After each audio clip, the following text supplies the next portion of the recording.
able to work together and raise cattle together. In 2014, my wife Emily and I had the opportunity to purchase the place that we operate out of, and that's when Spickler Ranch South was born.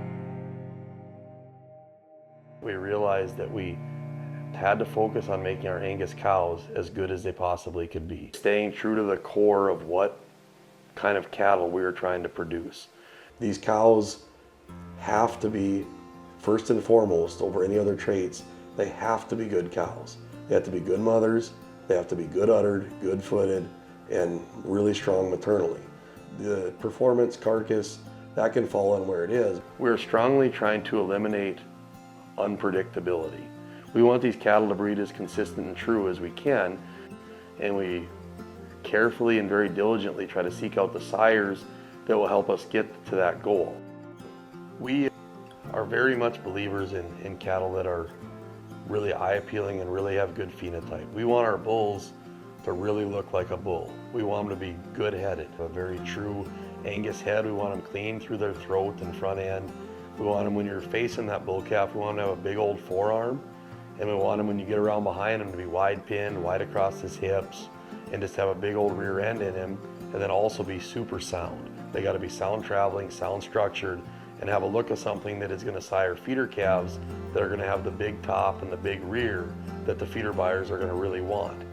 And in questing for bulls that truly look like bulls, the female side will fall into place. If your bulls look like bulls, your cows will look like cows. We are really after heifers that are going to be angular, feminine, wedge-shaped, cattle that have some body and some flank and some doing ability.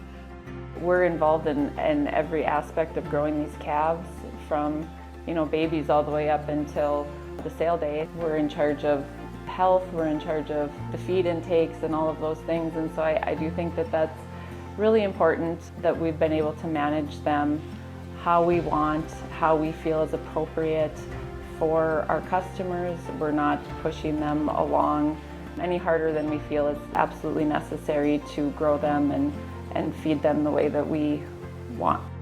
Our customers are really demanding cattle that will grow on feed, and they also demand that balance of having enough calving ease, but also having enough performance at birth that these cattle are able to withstand the rigors and challenges of the northern springs. We're selecting for cattle that are very multi-purpose. We want to have cattle that, yes, can raise them feeder calves that will get them noticed year after year on the video or in the sale barns. We also want to have them buying bulls from us that will sire heifer calves that will be sought after over and over, so that they can add value to the female side of what they're doing. We want to know, how are our cattle working? How could we do things differently? And we want to have our sale be the beginning of a relationship, not just a sale day. I've realized a long time ago, you can't fix a problem you don't know about. We expect these cattle to work for us, not us for them. But this is a real scenario where these cattle are expected to thrive, function, and produce on their own with minimal labor and minimal inputs. If we can be honest with ourselves about our cattle, if we can truly evaluate these cattle for what they are and eliminate problems on our end, we can help the product that we offer to the public be as superior as we possibly can. One of the neatest things for our kids is, by how they get to watch Emily and I work together, is just seeing how we are a team. She handles so many aspects of what we do. She provides an entirely different perspective, and it allows us to be able to pay attention to some of the details that, if she wasn't involved, we might not be able to handle as well as what we do. Being able to work together as a family is really rewarding. Building something together with your family has purpose, and ranching is just not something we do, but it's really who we are. Our kids understand the value of hard work, and they understand discipline, and to us, that's what makes our life's work purposeful.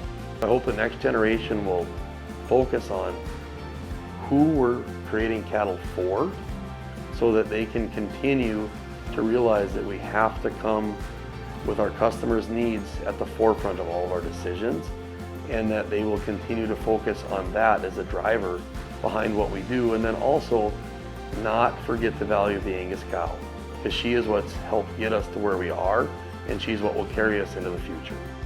You're not always going to succeed at every single thing, but I think it's learning from those experiences and finding what does work for you and then just going on from there. I think that success is determined by your legacy.